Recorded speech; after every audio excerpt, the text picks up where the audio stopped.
Portioning is a vital process for businesses that deal with bulk inventory. By breaking down larger quantities into smaller, more manageable units, you can improve tracking, organization, and cost accuracy.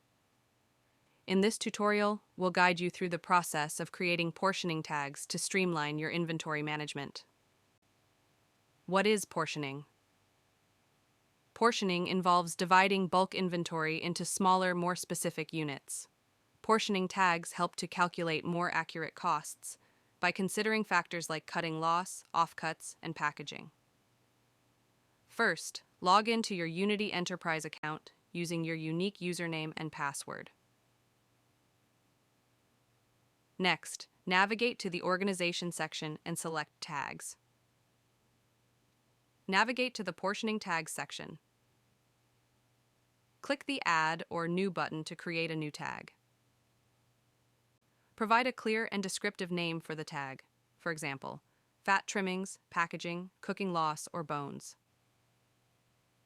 Click Save to finalize the creation of the new portioning tag. This tag will now be available for selection when setting up the portioning template.